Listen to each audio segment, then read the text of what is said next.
So guys, sometime last week there was this video that was trending that the federal government is planning to set up an IDP camp in the southeast, Imo State to be precise. And guess what? There was a lot of reactions.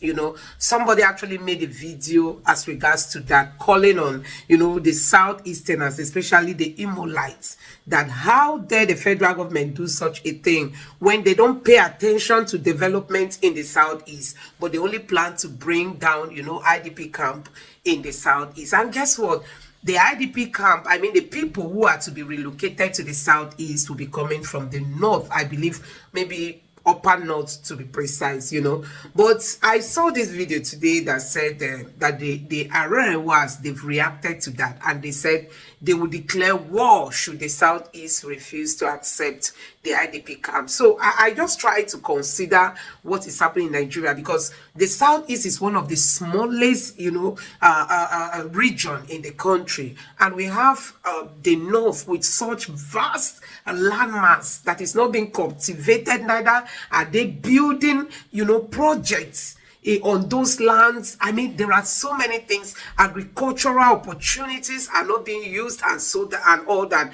I was just trying to imagine, why is it that with all such land, the IDP camp should be relocated to the southeast, to Imo State to be precise. So guys, I just wanted to take a look at this video. So this guy made this video saying that the Arewas have reacted, saying they will declare war should the southeast or the Imolites reject that offer from the federal government. So just take a look at this video and let me know your thoughts in the comment section below. Please don't forget to subscribe to the channel and turn on the notification bell. Take a look. The Imo State government has responded to the setting up of IDP camps in the state. And before that, let's look at what Yerima is saying. Arewa Youth Consultative Forum has said that there will be war if Southeast rejects northern youths at the supposed IDP camp, that there will be war. We are asking for one thing. If you cannot bring development in the Southeast, if you cannot bring railway, embassies, airports, government parastatals and functionaries in the Southeast, why bring in IDP camps? That is the question that needs to be answered. And one of the problems we have is that if you don't answer these questions, you are looking for trouble. Okay, you are saying that the Southeast is not safe. Before APC happened to Nigeria, before Hope Uzodinma happened to Nigeria, before the current CGN announced Hope Uzodinma as winner of the last election, the first election he had, was the Southeast not safe? Why didn't the federal government at that time bring in development in the Southeast? Because some people are coming out to say that it is because the Southeast, it's not safe, it's insecure. That's why the federal government is not bringing development to the Southeast. Before APC, why didn't we have railway networks in the Southeast? Why didn't we have federal government development in the Southeast, infrastructures in the Southeast? Why didn't we have then? Why was it not there then? That's the question. Answer me now. Answer me, because so many people are being evil by saying that the Southeast should not reject their fellow northerner from having any place in the region, because if we believe that this is one Nigeria, then anybody has any right to settle at any place whatsoever. Some even were threatening to burn down Alaba market if we are not going to allow some of these guys come as IDPs in the Southeast. Now the same question would be asked. Sunday Ndigbo sent people away from the community because these people were killing the Yorubas. As we speak in Ondo State, the Fulani are killing farmers. Farmers can't go to their farms. So would you want such in the Southwest? Would you want an IDP in the Southwest? Come to think of it, what is going to happen in the Southeast if you are bringing an IDP camp in the Southeast? Don't you think that is going to escalate the tension in the Southeast? We are not saying that you cannot come to the Southeast. You come, you buy land, you rent house, you rent shop, as it is being done in other places. It is not that the government will now start sponsoring some people to come and live. Everything about the Fulani is just the government should sponsor them. Their cattle, the government should create grazing routes, water resources, ranching, and all have you, while other Nigerians fend for themselves. If an Igbo man goes to any place, he's going to work legitimately, He's going to rent a house, he's going to buy a land, he's going to rent a shop, he's going to do his business and pay taxes. But that is not the same for a Fulani or some other northerner. They go there and they constitute nuisance. So we are not saying that they are not welcome. You are welcome, but don't come as IDP. Because we know the intention of the government. Abacha said it, 24 hours the government cannot put out insecurity, the government has a hand in it. We know the intention of the government is to make sure that three things happen. Number one, they can be able to infiltrate the southeast and make sure that the insecurity gets to another level, an unprecedented level. That's the plan of the government. And also rigging elections, these IDPs, they vote without they are the ones that get sick. An average Easterner, Southeasterner might not get a voter's card. But this IDP, they will get voter's card. Yes, it is not whether it is going to be in one place. If you allow an IDP in the southeast, it's going to spread. This is, if I were to be a politician and I want to win elections in the southeast, like what is happening in the United States, whereby immigrants are being brought in by the Democrats so as to inflate the voter register. That these immigrants are being brought in their millions by the Democrats to be used against the Republican, that is Trump. Those that are being brought in by the government will eventually vote for the government in power, that is the Democrat, that is the candidate of Democrat. So bringing in IDPs into Imo State, then you are sure of other people, other IDP centers in other places. It might even stretch to Akwa Ibom. IDP is not development. IDP is not federal government infrastructure. It is sensible if the Yorubas or the North were to be in the position that the Igbos are in today. They will even cry much more than we are crying now. But just that because they are being wicked, because of the hatred they have for the Igbo man, they are telling you to accept IDP. Would you accept IDP in Lagos? Would you accept? We have IDP in the Southwest, but is it a good development? The South region, they have federal government development. Yes, structures. The Southwest has, the North has. Why is it that the Southeast don't have? CNG conversion center, none in the Southeast. Federal airport, none. Nothing. Nothing of sort that tells us that we are part of this country called Nigeria. But at the end of the day, you want to bring in an IDP camp. The people are saying no, and you understand why the people are saying such. You in our position would say no. We are not telling Nigerians not to come to the Southeast. The Southeast is one of the safest places until APC happened to Nigeria, until Buhari happened to Nigeria. The Southeast is one of the safest places. And I also think that looking at the political structure, the government may want to pitch the North against the Southeast because they feel that the North is calling the Southeast for an alliance against the Southwest. So how do we make these people come and fight? Let's try and bring IDP camps. We know that the Southeasterners will reject it and the North will be angered. And in that angry situation, in that rivalry, they will renew hatred for each other. This one that they are loving each other against the Southwest and Tinubu, because politically, people are saying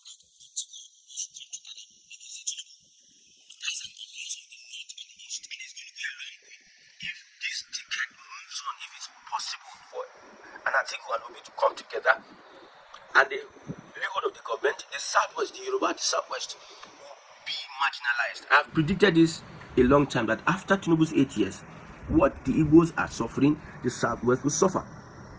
So bringing IDP camps in the Southeast will also necessitate that the North and the East will clash. This is already happening. Yerima have come to say there will be war if Southeast reject Northern youths in the region.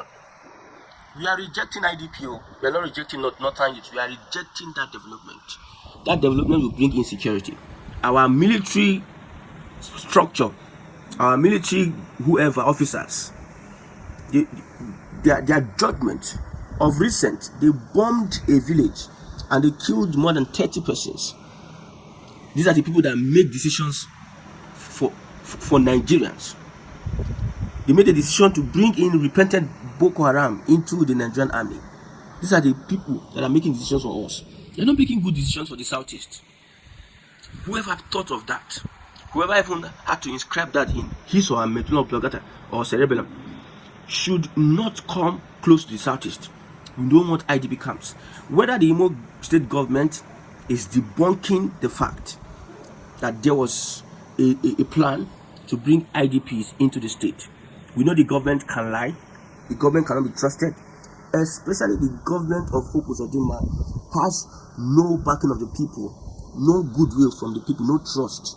It's an illegitimate government in the eyes of Imo state people. Anybody who's an Igbo person will tell you that Hope Uzodinma's government before their eyes is illegitimate. That is why the governor should have in the first place come out to rectify the position and let transparency be the order of the day. Because it is a known fact that Hope Uzodinma brought insecurity in the Southeast.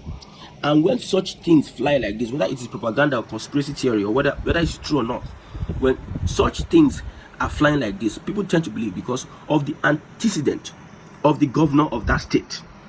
The governor has openly threatened the goodwill of the Igbo people. They are stretching. They see him as an outcast.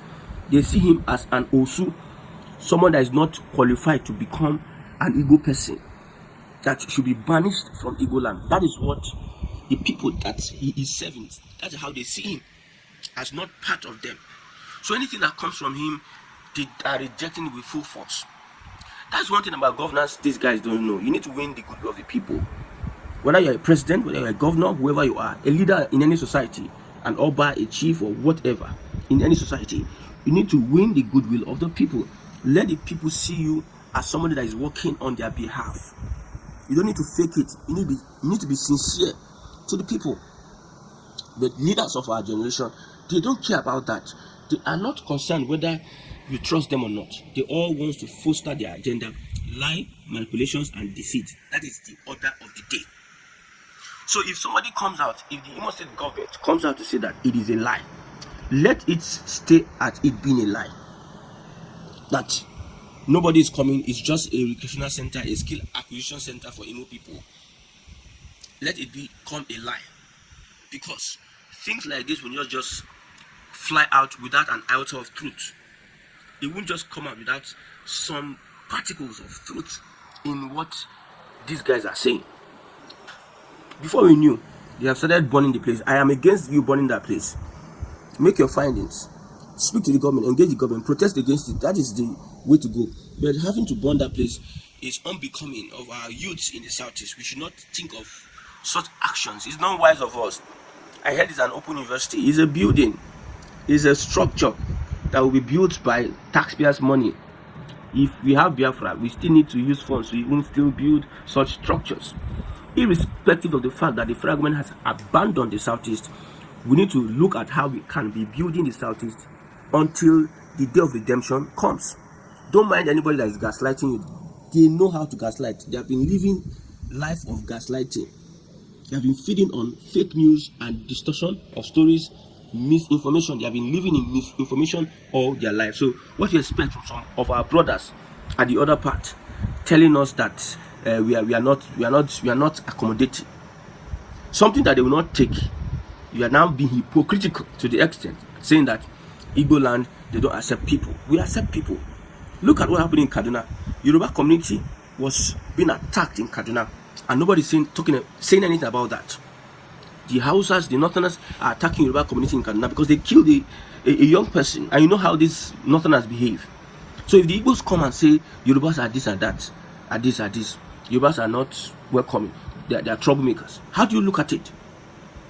A Yoruba person was saying that don't bring IDP to the Southwest, and that's what the Igbos are saying. We're not saying don't bring Northerners to the Southwest. We're saying don't bring IDP to the Southwest.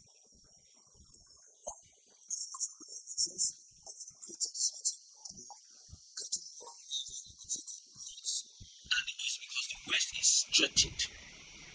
I'm not a prophet, but I've seen it after Tinubu's 8 years. See, anybody that is coming together to say that he wants to join together, you cannot stop. You do know what Tinubu is? All these things you are seeing, they are games. It is a script that is being played. We are being entertained by the current government in power. They orchestrate everything. They are being entertained by the current government in power. The people that are playing this script are playing it very, very tacitly. They are very good at what they are doing. They are not concerned about development. They know that Nigeria cannot work. They are just buying time to consolidate on how they can take enough from Nigeria to build a region that will be preparing for Nigeria's exit. Because at the end of the day, Nigeria would all come to a point whereby we will decide that let's all go our several and different ways. The Yorubas will reject regionalism under Tinubu's regime until Tinubu finishes his tenure. Then you can see some Yorubas will come and be speaking English and gaslighting Nigerians, manipulating Nigerians that we want regionalism. If you are sincere about regionalism, why would a senator Okoyemi Bamidele come out and say that no, regionalism for now? We know they're not, they are politicians. They cannot survive without political power in a secular Nigeria, in a united Nigeria. They cannot survive. If they are on their own, they will lose most of the benefits they get from Nigeria, because they are the most that benefit from Nigeria's mineral resources, which is not even resided in their place, oil. The North are the most beneficiaries. So they will naturally not want regionalism. And some of them is saying that regionalism will make sure that we help the Igbos get. So these people don't want Igbos to have their freedom. That is just clear. Nobody should gaslight you. These people don't want Igbos to have their freedom. They don't like seeing Igbos independent. They are gaining from this country. In fact, those that are suffering now, when they start reaping, or when they are brought to the table to start eating Nigeria's wealth, they will forget what they have been fighting for. That is what is happening. The Southwest now don't want regionalism. All they want is to be well positioned to make from the country, where they have positioned themselves here and there. They will now make from the country, build capacity, build experience, build ties across board, international ties. So many things are there to that. Get degrees and everything, build infrastructures in the Southwest, and they will be getting ready for an exit. That is what is happening under Tinubu's regime. Nobody is interested in making life better for you, because these people, they know better than you and I. If you are offering solutions to how Nigeria can get better, these people know better. Me and you, we are not even in the system to understand some of the things, the challenges and what have you. They are there, they have been there before, and they are there now. Just that they would not do it because it is not going to be beneficiary to them. If Nigeria gets better, it is to their own disadvantage. If Nigerians are eating 3 square meals a day, if Nigerians can feed their families, pay their house rent, get all the good things of life, it is against them. They don't feel comfortable with Nigerians having some of these things. And it's very important for us to know that we are running an economy, a one-sided economy. For the Southeast, we know that we already know. We can survive like that. We are out of the box. We are out of the box. We don't ask questions, people don't answer. They don't even listen to even hear what we are saying. You are bringing IDP camps to the Southeast. Why?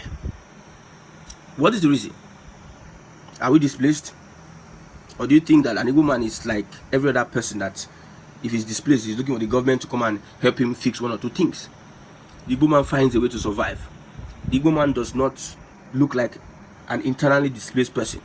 It is enough that they cannot survive without the central power. If you take the power from the North will start dwindling. It will start self-destruct. From inward, they will be getting spoiled. They will be, and when something is going to get sour, if you take away power from the North, they don't have this self-sufficiency. The way their elites have positioned themselves in Nigeria, they cannot stand alone as we speak. If they will be standing alone, they need to take away that ideology, that feudalism, that monarchical system that is going to draw them back. Like I tell you, the national cake is not enough for the senators and the House of Reps. So if you think that you are supporting the government that is interested on stealing, corrupt and everything, the national cake will not get to you. Is Yoruba, is Hausa, is Igbo. You that you are supporting that you are a bricklayer, the national cake will not get to you and your family.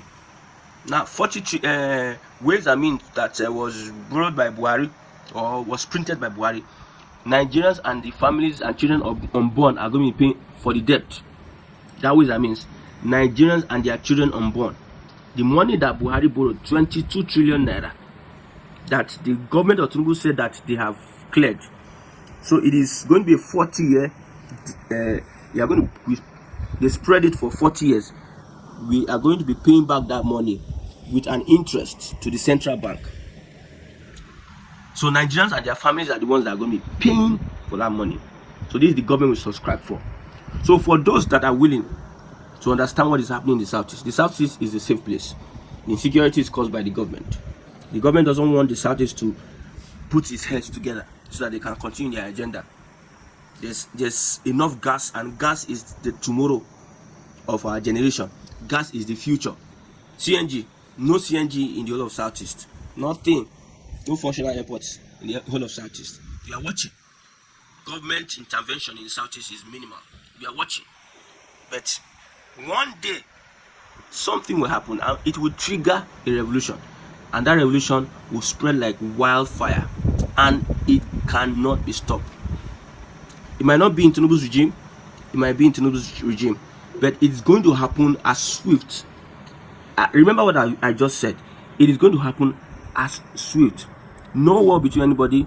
Disregard the northern young man that has been calling for wars here and there.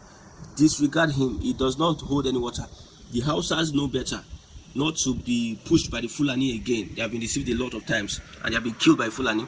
They have been dominated by the Fulani. So any move by the Fulani, let only the Fulani run it, and let's see what happens in the Southeast. Yeah, so guys, this is one of the things we keep saying, that see, Nigeria is one. If we can really, see the opportunities that surrounds us in terms of if we work as one country. But when you come to this country, I mean, the Igbos suffer a lot. The Igbos suffer a lot. I watched an interview that opened my eyes that this marginalization is not something that started today. It started long ago, but it's sad that it has continued. The leaders have not been able to bring this country together. They've not been able to promote peace. They've not been able to make Nigeria work for everybody, and people are feeling marginalized. So you can imagine in the Southeast, under Buhari, there wasn't any project, if not for the second Niger bridge that they used as a political tool, for people to vote for them. But we know that the APC has always been rigging elections, so we can't even say they won that election. But it's always a way to woo voters from the Southeast. So when they will start the project, they will abandon it during election again. They will go to recommence again, and they use it to campaign and all that. So people were like, during the time of Buhari, nothing happened in the Southeast. And now that Tinubu has come in, he's not even having any plan for that region.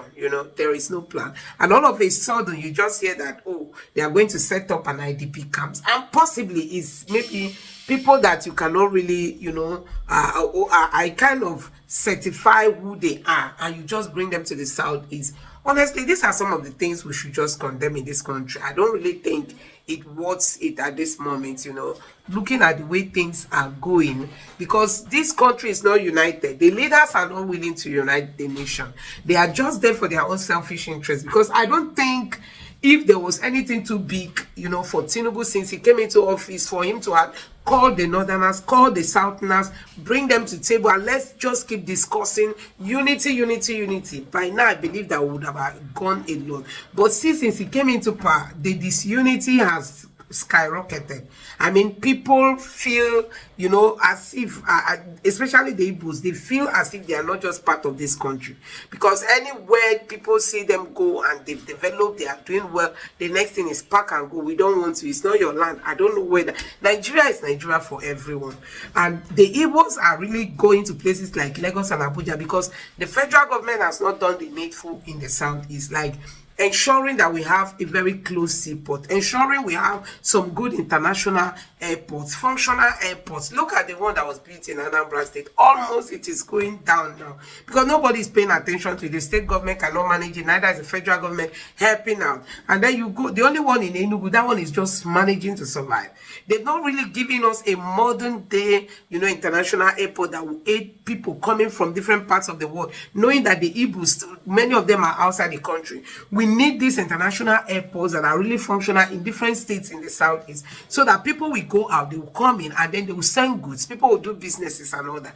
But these are some of the things we are lacking in the southeast. Then talk about, the containers. We've been told that 70% of the containers that arrive Lagos, all of them head to the southeast. So you can imagine what people are paying extra to get them as far as Lagos, to take them down to the southeast, because nobody is understanding that we need this seaport. We need it close.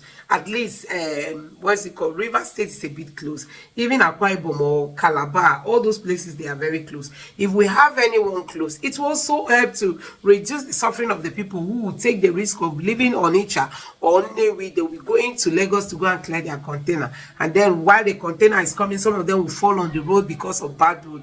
I mean, there are so many things we can do in this country to make sure that businesses thrive better, but we are not seeing all those. So guys, let me know what you think about this in the comment section below. Please don't forget to subscribe to the channel and turn on the notification bell. Thank you.